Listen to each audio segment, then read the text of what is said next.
அஸ்ஸலாமு அலைக்கும் வரஹ்மத்துல்லாஹி வபரகாத்துஹு. அல்ஹம்துலில்லாஹி ரப்பில் ஆலமீன். அஸ்ஸலாத்து வஸ்ஸலாமு அலா அஸ்ரஃபில் முர்சலீன் வ அலா ஆலிஹி வ ஸஹ்பிஹி அஜ்மஈன். அம்மா பாத். ஃபகத் கால அல்லாஹு தஆலா ஃபில் குர்ஆனில் அலீம் வல் ஃபுர்கானில் மஜீத். ஃபஅஊது பில்லாஹி மினஷ் ஷைத்தானிர் ரஜீம். பிஸ்மில்லாஹிர் ரஹ்மானிர் ரஹீம். இன்ஷா அல்லாஹ். இன்றைய பயானில் ஹஜ்ஜின் சிறப்புகள் என்ற தலைப்பில் ஹஜ்ஜினுடைய சில முக்கியமான ஒழுக்கங்கள் பற்றி பார்த்தோம். 23 ஒழுக்கங்கள் பார்த்தோம். தொடர்ந்து பார்க்கலாம். இந்த புனித பயணத்தில் செலவழிப்பதை மகிழ்ச்சியோடும் மனபூர்வமாகவும் செலவழிக்க வேண்டும். வேண்டா வெறுப்போடு செலவழிப்பதை இந்த வரக்கத்தான பயணத்தில் தவிர்க்க வேண்டும். இந்த பயணத்தில் செலவழிக்கப்படக்கூடிய 1 ரூபாயாகிறது 700 ரூபாய்கள் செலவழிப்பதற்கு சமமானதாகும். இந்த நிலையில் எந்த அளவு காசு பணம் இந்த புனித பயணத்தில் செலவாகிவிடுமோ அது முற்றிலும் நன்மையாகவே இருக்கின்றது. இப்படி கூறுவதால் கண்டபடி வீண் விரயத்திற்காக செலவழிக்க வேண்டும் என்பது அர்த்தமல்ல. எல்லாவித செலவினங்களுக்கும் அதிகமாக செலவழித்து விடுவதை வீண் விரயம் என்று கூறிவிட முடியாது. மாறாக தேவையற்ற விஷயத்தில் செலவழிப்பது வீண் விரயமாகும். அங்குள்ள கூலிக்காரர்கள், வாகனக்காரர்கள், வீட்டு வாடகை போன்றவைகளில் செலவிடப்படக்கூடிய பணம் அங்கு வசிப்பவர்களுக்கு செய்யக்கூடிய உதவி என்ற எண்ணத்தோடு அதிகமாக செய்தாலும் அவைகளில் எந்த ஒரு செலவினமும் தடையானது ஆகாது. 24வது, லஞ்சம் கொடுப்பதை முடிந்தவரை தவிர்க்க வேண்டும். தவிர்க்க முடியாத சூழ்நிலை ஏற்பட்டாலே தவிர லஞ்சம் கொடுக்கக்கூடாது. ஏனென்றால் இது ஹராமாகும். வரி செலுத்தி போக வேண்டிய நிர்பந்தம் ஏற்பட்டால் அப்பொழுது நஃபிலான ஹஜ்ஜையும் விட்டுவிடலாம் என்பது உலமாக்களுடைய கருத்தாகும். அவ்வாறு வரி செலுத்துவது அநியாயக்காரர்களுக்கு உதவி செய்வது ஆகும். இஹ்யா. 25வது, இந்த பயணத்தில் ஏற்படும் சிரமங்களையும் கஷ்டங்களையும் முகமலர்ச்சியோடு தாங்கிக் கொள்ள வேண்டும். அப்படி சிரமம் சம்பவித்தாலும் நன்றியின்மை இன்னும் பொறுமையின்மையை வெளியிடக்கூடாது. இந்த பாதையில் உடலுக்கு சம்பவிக்கக்கூடிய எத்தகைய சிரமமும் அல்லாஹுடைய பாதையில் செலவழித்த நன்மைக்கு ஒப்பாகும் என்று உலமாக்கள் எழுதியிருக்கின்றார்கள். பொருள் தானம் செல்வத்தின் சதகாவாக இருப்பதைப் போல சிரமங்கள் உயிருக்கான சதகாவாகும். 26வது, பாவ காரியங்களிலிருந்து தன்னை தற்காத்து கொள்வதில் அதிகமாக கவனம் வைக்க வேண்டும். அல்லாஹ் தஆலா குர்ஆனில் இதை பற்றி கூறியிருக்கின்றான். இன்பங்களை விட்டு விலகாமலும் இச்சைகளிலிருந்து தன்னை தற்காத்து கொள்ளாமலும் அல்லாஹ்வை நெருங்குவது என்பது ஒரு காலம் முடியாத காரியமாகும். இக்காரணத்தினாலேயே முற்கால மக்கள் துறவரத்தை மேற்கொண்டார்கள். ஆனால் இந்த உம்மத்தினர்களுக்கு அதற்கு பகரமாக ஹஜ்ஜு விதிக்கப்பட்டுள்ளது. ஆகையினால்தான் இதில் தன்னுடைய மனைவியோடு உடலுறவு கொள்வதையும் விளக்கப்பட்டுள்ளது. 27வதாக, தொழுகைகளை மிகவும் கவனத்தோடும் நேரம் தவறாமலும் பேணி தொழுது கொள்ள வேண்டும். ஹாஜிமார்கள் பிரயாண கஷ்டங்களினாலும் சோம்பலின் காரணமாகவும் இதில் பொடுபோக்காக இருந்து விடுகிறார்கள். இது மாபெரும் குற்றமாகும்.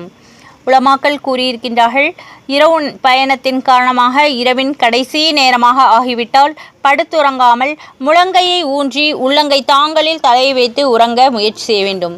ஏனென்றால் படுத்து தூங்கிவிட்டால் அசந்து தூங்கிவிடக்கூடும். அதன் காரணமாக ஃபஜ்ருடைய தொழுகை கலாவாக நேரிடும். தொழுகை மகத்துவமானது ஹஜ்ஜுடைய மகத்துவத்தை விட மேலானதாக இருக்கின்றது. இஸ்திஹாப். தொழுகைகளை அதனதன் வேலைகளில் நிறைவேற்றுவது வசதி படைத்ததாக பாதையும் பயணமும் அமைவது ஹஜ்ஜுக்கான நிபந்தனைகளில் ஒன்றாகும். அவ்வாறில்லாமல் தொழுகையை அதற்குரிய நேரத்தில் நிறைவேற்றுவதற்கு சந்தர்ப்பம் கிடைக்காத விதத்தில் பாதையும் பயணமும் அமையமானால் ஹஜ்ஜு கடமையாக இருக்காது என்று உலமாக்கள் கூறியிருக்கின்றார்கள். ஒருவர் புனித ஜிஹாதில் சென்றதின் காரணமாக அவருடைய ஒரு நேர தொழுகை தவறி போய்விட்டால் அதனுடைய குற்றப்பரிகாரமாக அவர் 100 முறை புனித ஜிஹாதில் செல்ல வேண்டிய அவசியம் உள்ளது. அப்பொழுது அந்த ஒருவேளை தொழுகை தவறி போனதற்கு குற்றப்பரிகாரமாக ஆகிவிடும் என்று அபுல் காசிம் ஹக்கீம் ரஹமத்துல்லாஹி அலைஹி அவர்கள் கூறுகிறார்கள்.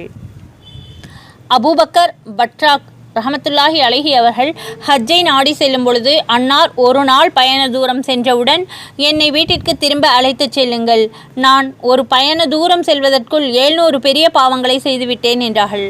அன்னாருடைய இந்த கூற்றின் மீது உலமாக்கள் ஆச்சரியப்பட்டார்கள். அதாவது ஒரு நாள் பயண தூரத்தை கடப்பதற்குள் இத்தனை பெரிய பாவங்கள் நிகழ முடியுமா? சர்வசாதாரணமாக குற்றம் புரியுபவர்கள் என்றாலும் சில மைல் தூரம் கடந்து செல்வதற்குள் இத்தனை பாவங்கள் நிகழ்ந்து விடாது. அவ்வாறிருக்க பெரியார்களில் ஒருவர் சைகுமார்களுக்கு இத்தனை பாவங்கள் எவ்வாறு நிகழ்ந்திருக்கும்? இதற்கு சில பெரியார்கள் அன்னாருடைய ஒரு ஜமாத் தொழுகை தவறி போனதற்கு விளக்கம் கூறியுள்ளார்கள். ஏனென்றால் ஒரு ஹதீஸில் யார் ஜமாத்துடைய தொழுகையை தவறவிட்டு விடுகின்றார்களோ அவர் 700 பெரிய பாவங்கள் செய்தவரை போல ஆவார் என்று கூறப்பட்டுள்ளது. ஷாஹ் லுபாப். ஒருவேளை இந்த ஹதீஸ் சஹீஹ் அவர்களுக்கு அறிவிக்கப்பட்டிருக்கலாம். அடுத்ததாக 28. இந்த பயணம் முழுவதையும் ஆசையோடும் ஆர்வத்தோடும் அன்பு நிறைந்தவர்களைப் போன்றும் நிறைவேற்ற வேண்டும். இதை பற்றி முன்பு உள்ள பயானிலும் கூறப்பட்டிருக்கின்றது. ஏனென்றால் ஹஜ்ஜுடைய வணக்கமானது அல்லாஹ்வின் மீதுள்ள அன்பை வெளிப்படுத்தி காட்டுவதற்காகவே அமைந்ததாகும். இன்னும் நான் அல்லாஹ்வுடைய தர்பாரில் ஹாஜராக இருக்கின்றோம். இன்னும் ஒரு மன்னன் தன் அரசவையை கூட்டுகின்றான். அதில் கலந்து கொள்ளுமாறு அழைப்பிதழ் நம்முடைய பெயருக்கு வந்துவிட்டது என்பதை உணர வேண்டும். சுப்ஹானல்லாஹ். அல்லாஹ் தஆலா நம் அனைவருக்கும் இந்த பாக்கியத்தை தந்தருள்வானாக. ஆமீன். ஏனென்றால் அல்லாஹ்வுடைய நல்லுதவி இல்லாமல் எந்த காரியமும் நடைபெறாது. அவன் புறத்திலிருந்தே தேட்டமும் அங்கு விஜயம் செய்ய வேண்டும் என்ற நாட்டமும் ஏற்படுகின்றன. அப்பொழுதுதான் எந்த ஒரு மனிதனும் அங்கு செல்ல முடியும். என் தேட்டமும் அல்லாஹுடைய காருண்யத்தின் புண்ணியத்தில் கிடைத்ததே. இப்பாதங்கள் தானாகவே எழுவதில்லை, அவைகள் எழுப்பப்படுகின்றன என்று கூறப்பட்டுள்ளது. இன்னும் உலகத்தில் அவனுடைய வீட்டை தரிசிக்கக்கூடிய நட்பாக்கியத்தை அவன் அளித்ததைப் போல மறுமையிலும் அவனுடைய தரிசனத்திலிருந்து பாக்கியமற்றவனாக ஆக்க மாட்டான் என்று அல்லாஹு தாலாவை கொண்டு பேராதரவு வைக்க வேண்டும். 29. தம்முடைய ஒவ்வொரு வணக்கத்தை குறித்தும் அல்லாஹ் தன் பேரருளாலும் பரந்த தயாளத்தாலும் ஏற்றுக்கொள்வான் என்று அவன் மீது நல்ல ஆதரவும் பூரண விசுவாசமும் கொள்ள வேண்டும். ஏனென்றால் அவன் மாபெரும் கருணையானன். அவனுடைய எல்லையில்லாத கருணையின் மீது ஒவ்வொரு மனிதனுக்கும் நன்னம்பிக்கை பரிபூரணமாக இருக்க வேண்டும். தன்னுடைய பணியாளர்களுடன் நல்ல முறையில் நடந்து கொள்வது மேன்மக்களின் உயர்ந்த குணமாகும். அரஃபாவுடைய மைதானத்தில் கூட தன்னுடைய பாவங்கள் மன்னிக்கப்படவில்லை என்று எண்ணக்கூடிய மனிதன் மகா பாவியாவான் என்று ஹதீஸில் வந்திருக்கின்றது. மேலும் ஹாஜிகளுக்கு பாவ மன்னிப்பு கிடைப்பது நிச்சயம் என்பது பற்றி முன்பு உள்ள பயான்களில் உறுதி செய்யப்பட்டு கூறப்பட்டுள்ளது. அல்லாஹ்வுடைய பேரருள், புண்ணியம், காருண்யம், சிறிய சிறிய செயலின் மீது அள்ளி அள்ளி அளித்து விடக்கூடிய தயாளத்தன்மை, அன்போடு அடியார்களை பரிபாலிக்கக்கூடிய தன்மை ஆகியவற்றின் மீது பரிபூரண ஆதரவு வைத்து நம்முடைய ஒவ்வொரு அமலையும் அவன் நிச்சயமாக ஏற்றுக்கொள்வான் என்ற உறுதியோடு நம்ப வேண்டும். ஆனால் இப்படிப்பட்ட எண்ணத்தினால் ஒரு காலம் மனதில் கர்வத்தின் சாயல் உண்டாகிவிடக்கூடாது.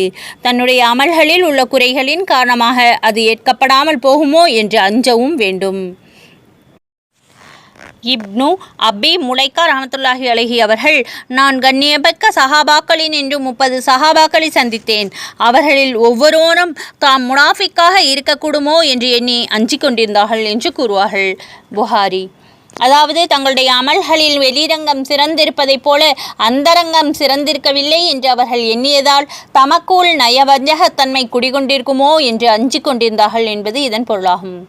ஒரு சஹாபி ரலியல்லாஹு அன்ஹு அவர்கள் முஹம்மது நபி ஸல்லல்லாஹு அலைஹி வஸல்லம் அவர்களை அணுகி, ஒரு மனிதன் புனித ஜிஹாதில் செல்லுகின்றான், அவன் நன்மையும் ஆதரவு வைக்கின்றான், அதே சமயம் தனக்கு பிரபல்யம் கிடைக்க வேண்டும் என்றும் ஆசைப்படுகின்றான் என்று கூறினார்.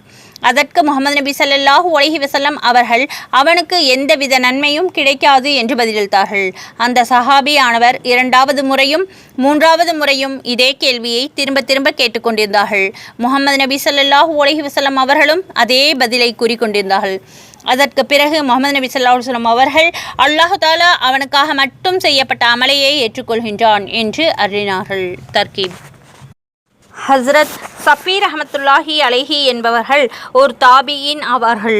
அவர்கள் மதீனா முனவ்வராவிற்கு ஒரு முறை சென்றிருந்த பொழுது அங்கே பெரும் கூட்டம் சூழ ஒரு பெரியார் அமர்ந்திருப்பதை கண்டார்கள். அந்த பெரியார் யார் என்று அவர் விசாரித்ததற்கு ஜனங்கள், அன்னார் ஹஸ்ரத் அபூ ஹுரைரா ரலியல்லாஹு அன்ஹு என்ற சஹாபி ஆவார்கள் என்று பதிலளித்தார்கள். உடனே அவர்களை அணுகி, தாங்கள் நபி ஸல்லல்லாஹு அலைஹி வஸல்லம் அவர்களிடமிருந்து நேரில் கேட்டு நன்கு அறிந்து கொண்ட ஒரு ஹதீஸை நான் தங்களிடமிருந்து அறிய ஆசைப்படுகின்றேன் என்றார்கள். அதற்கு சஹாபி ரலியல்லாஹு அன்ஹு அவர்கள், ஆம் ஆம், நான் நபி ஸல்லல்லாஹு அலைஹி வஸல்லம் அவர்களுடைய ஹதீஸை உமக்கு அறிவிக்கின்றேன். அதனை நபி ஸல்லல்லாஹு அலைஹி வஸல்லம் அவர்கள் அருள நான் நன்றாக விளங்கி அறிந்து கொண்டேன் என்று கூறினார்கள். அன்னார் கோவென்று கதறி அழுதார்கள். அதன் காரணமாக உணர்வற்று விடும் நிலைக்கு உள்ளாகிவிட்டார்கள். சிறிது நேரம் கழித்து அமைதி பெற்றதும் மறுபடியும் நான் உமக்கு ஒரு ஹதீஸை அறிவிக்கின்றேன். அதனை முகமது நபி ஸல்லல்லாஹு அலைஹி வஸல்லம் அவர்கள் இந்த வீட்டில் வைத்து என்னிடம் கூறினார்கள். அந்த சமயம் நானும் நபி ஸல்லல்லாஹு அலைஹி வஸல்லம் அவர்களும் இங்குதான் இருந்தோம். மூன்றாம் நபர் எவரும் எங்களோடு இருக்கவில்லை என்று கூறிவிட்டு முன்போல அன்னார் உணர்விழந்து விடுமளவுக்கு விரிட்டு கதறி அழுதார்கள். மறுபடியும் தெளிவு பெற்றதும் தன்னுடைய முகத்தை துடைத்து கொண்டு அன்னார், ஆம், நான் உமக்கு ஒரு ஹதீஸை அறிவிக்கின்றேன். அதை நபி ஸல்லல்லாஹு அலைஹி வஸல்லம் அவர்கள் இந்த வீட்டில் வைத்து என்னிடம் நவின்றார்கள். அந்த சமயம் நான் இங்கு இருந்தேன். நபி ஸல்லல்லாஹு அலைஹி வஸல்லம் அவர்கள் இருந்தார்கள். மூன்றாம் நபர் எவரோ எங்களோடு இருக்கவில்லை என்று கூறியதும் முன்போலவே சத்தமிட்டு அழுதுவிட்டார்கள். முன்பை விட இன்னும் அதிகமாக கதறி அழுதவாறு குப்புற விழுந்து விட்டார்கள். நான் நீண்ட நேரம் அன்னாரை தாங்கியவாறு அமர்ந்திருந்தேன். அதற்கு பிறகு மயக்கம் தெளிந்தவுடன் அன்னார் கூறினார்கள், அண்ணல் நபி ஸல்லல்லாஹு அலைஹி வஸல்லம் அவர்கள் அறினார்கள், அதாவது இறுதி தீர்ப்பு நாளன்று அல்லாஹு தாலா மனிதர்களிடம் கேள்வி கணக்கை விசாரிக்க ஆரம்பிப்பான். மனிதர்கள் எல்லோரும் பயத்தின் காரணமாக முழங்காலிட்டு நின்றிருப்பார்கள். எல்லோருக்கும் முதன்மையாக 3 பேர் விசாரணைக்காக அழைக்கப்படுவார்கள். அவர்களில் ஒருவர் குர்ஆனை மனனம் செய்த ஹாஃபிஸ் ஆவார், இரண்டாமவர் முஜாஹித் ஆவார், மூன்றாமவர் செல்வந்தர் ஆவார். முதலாவதாக குர்ஆனை மனனம் செய்தவர்களிடம் விசாரணை செய்யப்படும். அவர்களிடம் அல்லாஹு தாலா என்னுடைய அருமை தூதர் முஹம்மது நபி ஸல்லல்லாஹு அலைஹி வஸல்லம் அவர்களின் மீது நான் அருளிய மாபெரும் பொக்கிஷமான குர்ஆனை உனக்கு நான் அளித்தேன் என்று கூறுவான். அதற்கு அந்த ஹாஃபிஸ், யா அல்லாஹ், சந்தேகமின்றி அந்த பெரிய செல்வத்தை நீ எனக்கு அருளியிருந்தாய் என்பார். உடனே நீ உனக்கு அருளப்பட்ட அந்த இல்மில் என்ன அமலை செய்தாய் என்று அல்லாஹ் கேட்பான். அதற்கவர், நான் இரவு பகலாக அதனை ஓதுவது இன்னும் அது போன்றவைகளில் ஈடுபட்டிருந்தேன் என்று பதிலளிப்பார். உடனே நீ பொய் சொல்கிறாய் என அல்லாஹ் தாலா கூறுவான். வானவர்களும் ஒருமித்த குரலில் இது பொய் பொய் என்று கூறுவார்கள். பிறகு அல்லாஹ் தாலா அவற்றையெல்லாம் மக்கள் சிறந்த காரி என்று அழைக்க வேண்டும் என்பதற்காக செய்யப்பட்டது, எனவே அவ்வாறு சொல்லப்பட்டுவிட்டது என்று கூறிவிடுவான். இரண்டாவதாக செல்வந்தர்களிடம் விசாரிக்கப்படும். அவர்களிடம், உனக்கு நான் செல்வப்பெருக்கை அளித்திருந்தேன், எவ்விதத்திலும் மற்றவர்கள் எவரிடமும் தேவையற்று நீ இருந்தாய் என்று அல்லாஹு தாலா தான் அளித்த அருட்கொடைகளை நினைவுபடுத்துவான்.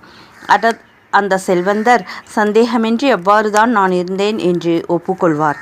உடனே அல்லாஹு தாலா, நான் அருளிய அந்த செல்வத்தில் என்ன அமலை செய்தாய் என்று கேட்பான். அதற்கு அவர், நான் இரத்த பந்த உறவினர்களுக்கு உதவி செய்து வந்தேன், இன்னும் சதகா மற்றும் தான தர்மங்களை செய்து வந்தேன் என்பார். அதற்கு அல்லாஹு தாலா, நீ சொல்வது பொய் என்று கூறிவிடுவான். எல்லா மலக்குமார்களும் ஒருமுகமாக இது பொய்யாகும், இது பொய்யாகும் என்று கூறுவார்கள். அதற்கு பின்னர் அல்லாஹு தாலா, இன்னான் பெரிய கொடையாளி என்று மக்கள் புகழ்ந்து பாட வேண்டும் என்பதற்காகவே அவையெல்லாம் செய்யப்பட்டது, அவ்வாறே உலகத்தில் புகழப்பட்டும் விட்டார்கள் என்று சொல்லப்படுவிட்டும் என்று அருளினார்கள். அதற்கு பின்னர் மூன்றாமவராக புனித போரில் ஈடுபட்ட முஜாஹித் என்று அழைக்கப்படுவார்கள். அவர்களிடம் நீ என்ன அமல் செய்தாய் என்று கேள்வி கேட்கப்படும். அதற்கு அவர், யா அல்லாஹ், நீ ஜிஹாத் செய்யுமாறு கட்டளையிட்டிருந்தாய், நான் உன்னுடைய பாதையில் ஜிஹாத் செய்தேன், முடிவாக என் உயிரையும் அர்ப்பணித்து விட்டேன் என்பார். அதற்கு அல்லாஹ், நீ பொய் சொல்கிறாய் என்று கூறுவான். மலக்குகளும் இது பொய், இது பொய் என்று குரல் எழுப்புவார்கள். அல்லாஹு தாலா, நீ அதனை மக்கள் உன்னை மாவீரன் என்று பாராட்ட வேண்டும் என்பதற்காகவே செய்தாய், அவ்வாறே பாராட்டு உனக்கு கிடைத்துவிட்டது என்று கூறிவிடுவான். இவ்வாறு அருள்வாய் மொழிந்த அண்ணல் நபி ஸல்லல்லாஹு அலைஹி வஸல்லம் அவர்கள் ஹஸ்ரத் அபு ஹுரைரா ரலியல்லாஹு அன்ஹு அவர்களுடைய முழங்காலின் மீது தன்னுடைய திருக்கரத்தால் தட்டி, இந்த 3 மனிதர்களை கொண்டுதான் முதலாக நரகத்துடைய நெருப்பு மூட்டப்படும் என்று கூறினார்கள். நவுது பில்லாஹி மின்ஹா. அல்லாஹ் நம் அனைவரும் இந்த பாவங்களிலிருந்து காப்பாற்றி அருள் புரிவானாக. ஆமீன். இந்த ஹதீஸை கேட்ட பின்னர் ஹசரத் சஃபி ரஹ்மத்துல்லாஹி அலைஹி அவர்கள் ஹசரத் முஆவியா ரலியல்லாஹு அன்ஹு அவர்களிடம் சென்று ஹசரத் அபூ ஹுரைரா ரலியல்லாஹு அன்ஹு அவர்கள் அறிவித்த இந்த ஹதீஸை எடுத்து கூறினார்கள். அதனை கேட்ட அமீர் முஆவியா ரலியல்லாஹு அன்ஹு அவர்கள், அந்த மூவரின் நிலை அவ்வாறாகும் என்றால் மற்ற மனிதர்களுடைய கதி என்னாகுமோ என்று கூறியவர்களாக அன்னாரும் அழுது கொண்டே இருந்தார்கள். அன்னார் அழுவதை பார்த்தவர்கள் அழுது இறந்து விடுவார்களோ என்று எண்ண ஆரம்பித்து விட்டார்கள். சிறிது நேரம் கழித்து அமைதியாக ஆனதும் ஹஜ்ரத் அமீர் முஆவியா ரலியல்லாஹு அன்ஹு அவர்கள் அல்லாஹு தஆலாவும் சத்தியத்தையே கூறினான். அவனுடைய தூதர் பரிசுத்த திருத்தூதர் முஹம்மது நபி ஸல்லல்லாஹு அலைஹி வஸல்லம் அவர்களும் சத்தியத்தையே கூறினார்கள் என்று சொல்லிய பிறகு திருக்குர்ஆனுடைய ஹூத் என்ற சூறாவுடைய வசனம் ஒன்றை ஓதினார்கள். ஹூத் சூறாவுடைய 6வது வசனம். மேலும் எவரேனும் தன்னுடைய நல்ல அமல்களை கொண்டு வெறும் இந்த உலகத்தையும் அதனுடைய அலங்காரைகளும் அதாவது பெயரும் புகழும் பெற நாடுகின்றார்களோ அப்படிப்பட்ட மனிதர்களுடைய நற்செயல்களுக்குரிய பலனை நாம் உலகிலேயே முழுமையாக அளித்து விடுகின்றோம். இந்த உலகத்தில் அவர்களுக்கு எந்த குறையும் செய்யப்பட மாட்டாது. ஆனால் இத்தகையவர்களுக்கு மறுமையில் நரக நெருப்பை தவிர வேறு எதுவுமில்லை. அவர்கள் உலகத்தில் செய்தவைகள் யாவும் மறு உலகத்தில் வீணாக ஆகிவிடும். எண்ணம் நேர்மையானதாக இல்லாமல் போனாலும் செய்த அமல்கள் அனைத்தும் வீணானதும் பிரயோஜனமற்றதுமாக ஆகிவிடுகின்றன. நவுது பில்லாஹ் மின்ஹா. சூரத்துல் ஹூத் என்ற சூரா 11வது சூறாவாக இருக்கிறது. அதில் 15, 16 ஆகிய 2 வசனங்கள் அல்லாஹு தஆலா கூறியிருக்கின்றான். இந்த விஷயம் இவ்வாறு இருக்க நம்முடைய எந்த ஒரு அமலை குறித்தும் அது அல்லாஹ்வுக்காக செய்யப்பட்டது என்று நாம் பெருமைப்பட முடியும். இதற்கு மாறாக அல்லாஹ் தன் அருளாலும் கிருபையாலும் குற்றம் குறைகளை கண்டுகொள்ளாமல் அவற்றை ஏற்றுக்கொள்வது என்பது அவனுக்கு பாரதூரமான காரியமல்ல. ஒருமுறை அண்ணல் நபி ஸல்லல்லாஹு அலைஹி வஸல்லம் அவர்கள் வயதுடைய சஹாபி ஒருவரை விசாரிக்கச் சென்றிருந்தார்கள். அவர் கடுமையாக நோய்வாய்ப்பட்டு இருந்தார். மரண வேளை நெருங்கி கொண்டிருந்தது. அவர்களிடம் அவர் என்ன நிலைமையில் இருக்கின்றீர்கள் என்று பெருமானார் ஸல்லல்லாஹு அலைஹி வஸல்லம் அவர்களிடம் விசாரித்தார்கள். அதற்கு அவர், நாயகமே, நான் அல்லாஹ்வுடைய ரஹமத்தின் மீது ஆதரவு வைத்திருக்கின்றேன். இன்னும் என்னுடைய குற்றங்களை எண்ணி அஞ்சி கொண்டிருக்கின்றேன் என்று கூறினார். இதனை கேட்ட அருமை நபி ஸல்லல்லாஹு அலைஹி வஸல்லம் அவர்கள், இவ்வேளையில் இந்த 2 விஷயங்களும் அடியானுடைய மனதில் ஒரு சேர இடம் பெற்றிருந்தால் நிச்சயமாக அல்லாஹ் தஆலா அவ்வடியான் எதன் மீது ஆதரவு வைத்தானோ அதனை அவனுக்கு அளித்து விடுகின்றான். சுப்ஹானல்லாஹ். மேலும் எதிலிருந்து அவன் அஞ்சுகின்றானோ அதிலிருந்து அச்சமற்றவனாக ஆக்கிவிடுகின்றான். சுப்ஹானல்லாஹ் என்று திருவுளமானார்கள். ஜம் உல் ஃபவாயித். ஹஸ்ரத் உமர் ரலியல்லாஹு அன்ஹு அவர்கள் கூறுவதாவது, கியாமத்துடைய நாளன்று ஒரு மனிதர் மட்டும் மன்னிக்கப்படுவார், மற்ற அனைவரும் நரகில் போடப்படுவார்கள் என்று அறிவிப்பு செய்யப்பட்டால் அல்லாஹுடைய அருட்கொடையின் காரணமாக அந்த மனிதன் நானாகவே இருப்பேன் என்று ஆதரவு வைப்பேன். அதற்கு மாறாக ஒரே ஒரு மனிதன் மட்டும் நரகத்தில் போடப்படுவான், மற்றவர்கள் அனைவரும் சொர்க்கம் புகுவார்கள் என்று அறிவிப்பு செய்யப்பட்டால் நரகம் செல்லக்கூடிய அந்த மனிதன் நானாக இருக்கக்கூடாது என்று அஞ்சுவேன்.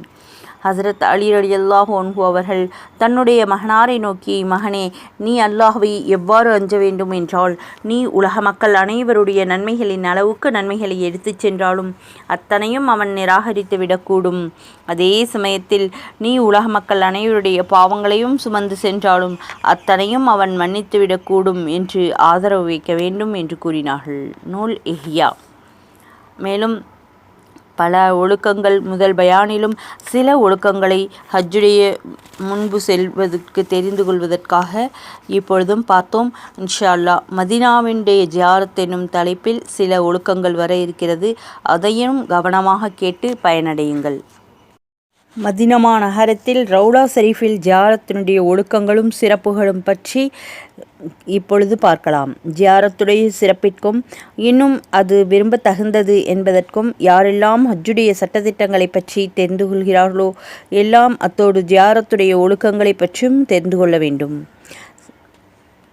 ஹாஜிமார்களின் வழக்கமான ஒரு செயல் எல்லோரும் அறிந்ததே. அதாவது, எவரொருவர் ஹஜ் செய்கின்றார்களோ அவர் மதீனா முனவரா செல்கிறார். அங்கு முஹம்மது நபி ஸல்லல்லாஹு அலைஹி வஸல்லம் அவர்களுடைய மஸ்ஜிதில் தொழுவதற்கும், மேலும் நபி ஸல்லல்லாஹு அலைஹி வஸல்லம் அவர்களுடைய பரிசுத்த ரவுலா ஷரீஃபின் ஜியாரத்துக்களுடைய பரக்கத்துக்களை பெறவும் தான் அங்கே செல்கிறார். இன்னும் முஹம்மது நபி ஸல்லல்லாஹு அலைஹி வஸல்லம் அவர்களுடைய மிம்பர், கபர் ஷரீஃப், அன்னார் அமர்ந்த இடம், மேலும் நபி ஸல்லல்லாஹு அலைஹி வஸல்லம் அவர்கள் எங்கே பரிசுத்த கரங்கள் பட்டனவோ, அவர்களுடைய பாதங்கள் பட்டனவோ, அனைத்து இடங்களுடைய பரக்கத்தையும் அடைவதற்காக அங்கே செல்கின்றார்கள். சுப்ஹானல்லாஹ். அல்லாமா அலி காரி ரஹ்மத்துல்லாஹி அலைஹி அவர்கள் தமது சரஹ சஃபா என்ற நூலில் கூறியிருக்கின்றார்கள், அவைகள் அனைத்திலும் அசல் நிய்யத்து நபி ஸல்லல்லாஹு அலைஹி வஸல்லம் அவருடைய ஜியாரத் செய்வதாகவே இருக்க வேண்டும். மற்ற விஷயங்களின் ஜியாரத் அதன் பின்னணியில் இருக்க வேண்டும். சஹாபாக்களுடைய காலம் முதல் லட்சமான மக்கள் ஒவ்வொரு வருடங்களிலும் ஹஜ்ஜுக்கு சென்று கொண்டேதான் இருக்கின்றார்கள். மேலும் அவர்களில் மிகச் சிலரே இயலாமையின் காரணமாக ஜியாரத்திற்காக மதீனா தய்யிபா செல்ல முடியாதவர்களாக ஆகிவிடுகிறார்கள். செல்லக்கூடிய அனைவரும் ரவுலா ஷரீஃபுடைய ஜியாரத்திற்காக அல்லாமல் மஸ்ஜிதே நபவியின் ஜியாரத்திற்காக என்று மட்டும் செல்வதாக இருக்குமே ஆனால் அந்த கூட்டத்தில் 10 அல்லது 20% மஸ்ஜிதே அக்ஸாவிற்கும் ஜியாரத் செய்ய சென்றிருக்க வேண்டுமே. ஏனென்றால் அந்த மஸ்ஜிது ஜியாரத் செய்ய அனுமதிக்கப்பட்ட 3 மஸ்ஜிதுகளில் ஒன்றாகும். ஆனால் மக்கள் அவ்வாறு செல்வதே இல்லை. இதிலிருந்து மக்கள் ரவுலா ஷரீஃபுடைய ஜியாரத்திற்காக செல்கின்றார்கள் என்பது விளங்கிக் கொள்ள வேண்டும். அதனால் எந்த உலமாக்கள் ஜியாரத்தை பற்றி அது அனைவருடைய ஏகோபித்த முடிவாக எழுதியிருக்கின்றார்களோ அதை பொருத்தமற்றதாக ஆகாது. அனைவரும் ஜியாரத்தை செய்வது விரும்பத்தக்கது.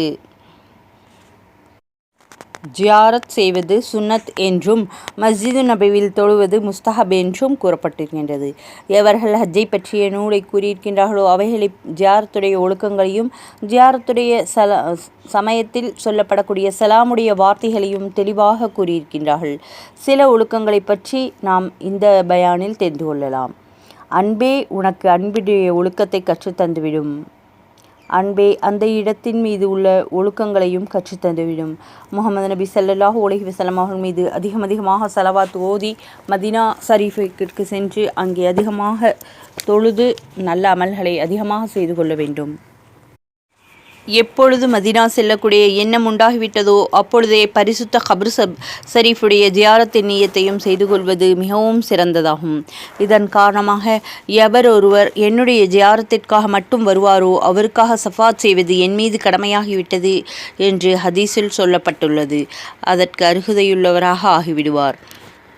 ஜியாரத்துடைய எண்ணத்தோடு பிரயாணம் செய்யும் பொழுது அந்த எண்ணம் கப்ர் ஷரீஃபின் ஜியாரத்தானாலும் சரி, மஸ்ஜிது நபவியுடைய ஜியாரத்தானாலும் சரி, எதுவாக ஆனாலும் தனது நிய்யத் வெறும் அல்லாஹ்வுடைய பொருத்தத்தை மட்டுமே கருத்தில் கொண்டதாக இருக்க வேண்டும்.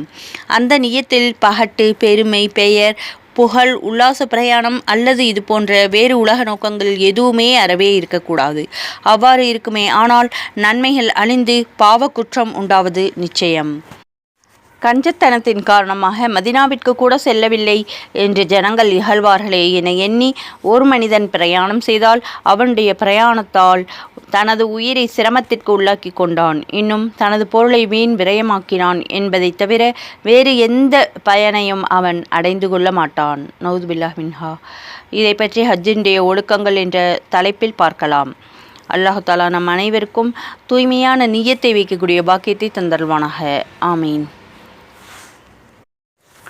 நிய்யத்துடைய தூய்மையின் அடையாளம் ஃபரல்களும் மற்றும் சுன்னத்துகளும் விடுபடாமல் இருப்பதுதான். இல்லை என்றால் ஜியாரத்தினால் உடல் சிரமம், பொருள் இழப்பும் தவிர ஒன்றும் பெற்றுவிட முடியாது. கூறப்போனால் இவ்வாறு செய்ததினால் தௌபாவும் குற்றப்பரிகாரமும் அவர் மீது கடமையாக ஆகிவிடும். மதீனாவினுடைய இந்த பிரயாணத்தில் சுன்னத்துக்களை மிக முக்கியமாக பேணுதலோடு கடைபிடிக்க வேண்டும். பிரயாணத்தின் காரணமாக சுன்னத்துக்கள் சலுகையில் கிடைத்து விடுகின்றது. இன்னும் ஊரில் இருக்கும் பொழுது சுன்னத்துக்களுக்கு இருக்கக்கூடிய முக்கியத்துவம் பிரயாணத்தில் இருப்பதில்லை என்றிருந்தாலும் மதீனா தய்யிபாவை நோக்கி செல்லும் பிரயாணத்தில் மட்டும் முடிந்தவரை சுன்னத்துக்களின் விஷயத்தில் அளவுக்கு அதிகமான முக்கியத்துவம் கொடுத்து பொருத்தமான செயலாகும். அத்தோடு பெருமானார் ஸல்லல்லாஹு அலைஹி வஸல்லம் அவருடைய வழக்கங்களையும் நடப்பு விஷயங்களை பற்றி கேட்டறிந்து அதன்படி செயலாற்றி வருவது இந்த பிரயாணத்தில் மிகவும் ஏற்றமானதாக ஆகிவிடும். மேலும் பிரயாணத்தின் பொழுது விசேஷமாக ஸலவாத்தை அதிகமாக ஓதி வர வேண்டும். மேலும் கவனத்தோடு ஓத வேண்டும். எல்லா உலமா பெருமக்களும் மதீனா செல்லக்கூடிய சமயத்தில் ஸலவாத்தை அபரிமிதமாக ஓதுதல் பற்றி மிகவும் வலியுறுத்தி கூறியிருக்கின்றார்கள். எந்த அளவு அதிகமாக ஓதுவோமோ அந்த அளவு அதிகமாக பலன்கள் கிடைக்கும். இதை பற்றி எவ்வளவு வலியுறுத்தி கூறுகின்றார்கள் என்றால், பரல்களுக்கும் தனது அவசிய தேவைகளுக்கும் வேண்டிய நேரம் போக மீதமுள்ள எல்லா நேரங்களிலும் ஸலவாத் ஓதுவதிலேயே செலவழிக்க வேண்டும்.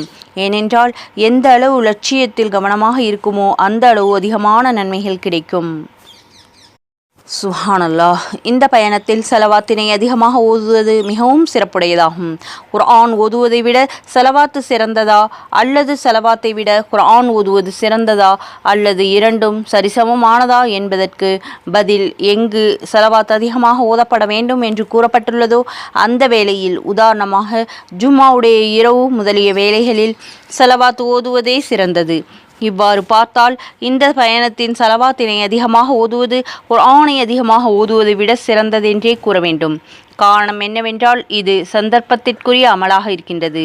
மேலும் உலமாக்கள் இதற்கு விளக்கம் கூறும்பொழுது பொதுவான நியதியின் அடிப்படையில் குர்ஆன் ஓதுவதுதான் சிறந்தது.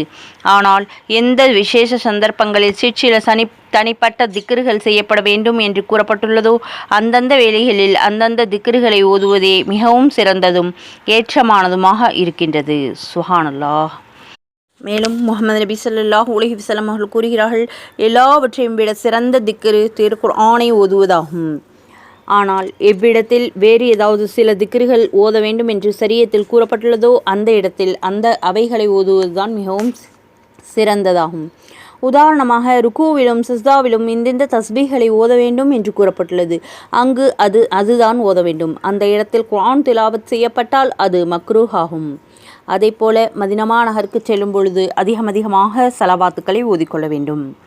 பிரயாணத்தில் ஆசையும் ஆர்வத்தையும் தனக்குள் ஏற்படுத்தி கொள்ள வேண்டும். மதினா முனவ்வராவை நெருங்க ஆர்வத்தையும் துடிப்பையும் அதிகப்படுத்தி கொண்டே இருக்க வேண்டும்.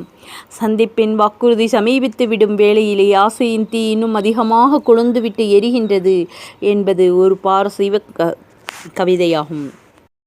சிற்சில சமயங்களில் இப்படிப்பட்ட அன்பும் ஆர்வமும் தனக்குள் உண்டாக்கிக் கொள்வதற்கு முஹம்மது நபி ஸல்லல்லாஹு அலைஹி வஸல்லம் அவர்களின் புகழ் கூறும் சீர கவிதைகளையும் பாடல்களையும் படித்து கொள்ள வேண்டும்.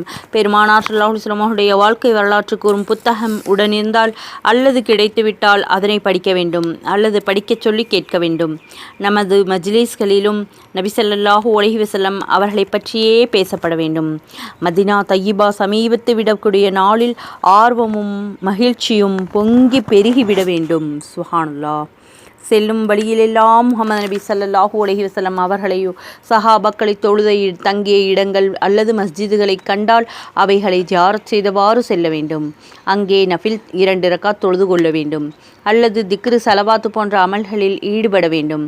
இவ்வாறே வழியில் முன் கூறப்பட்டதைப் போல கிணறுகள் ஏதேனும் தென்பட்டால் அதன் நீரை பரக்கத்திற்காக பருக வேண்டும்.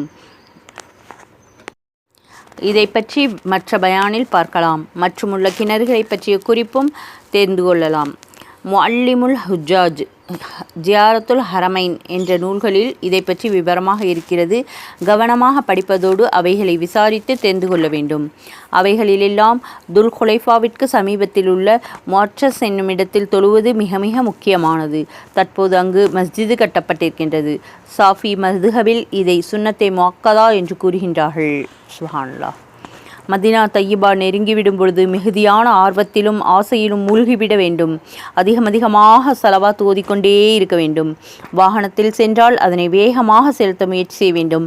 ஹதீஸில் முஹம்மது நபி ஸல்லல்லாஹு அலைஹி வஸல்லம் அவர்கள் பிரயாணத்திலிருந்து திரும்பும் பொழுது திருமதினா சமீபத்து விட்டால் அதை வாகனத்தை வேகமாக செலுத்துவார்கள் என்று சொல்லப்பட்டிருக்கின்றது. அன்பு கொண்டவருடைய கூடாரம் அன்பு கொள்ளப்பட்டவர்களுடைய கூடாரத்திற்கு அருகாமையில் ஆகும் பொழுது ஆசை அளவு கடந்துவிடும். சுப்ஹானல்லாஹ். அல்ஹம்துலில்லாஹ். இதுவரை ஹஜ்ஜுடைய சில ஒழுக்கங்களையும் மஸ்ஜித் நபவி அதாவது மதீனா மாநகரம் செல்லக்கூடிய சில ஒழுக்கங்களை பற்றியும் பார்த்தோம்.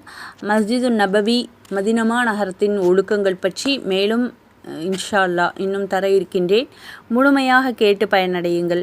மற்றவர்களுக்கும் பகிர்ந்து அல்லாஹு தாலாவிடத்தில் நற்கூலியை பெற்றுக்கொள்ளுங்கள். ஹஜ்ஜுக்கு செல்லும் முன்பாக இந்த ஒழுக்கங்களை பற்றியெல்லாம் நாம் தெரிந்து கொண்டால் ஹஜ்ஜிற்கு சென்றால் அங்கே அமல்கள் செய்வதற்கு மிகவும் வசதியாக இருக்கும். அல்லாஹ் நம் அனைவருக்கும் பரிபூர்ணமான முறையில் சரியான முறையில் தவாஃபோடு சரியான முறையில் செய்யக்கூடிய பாக்கியத்தை தந்தல்வானாக.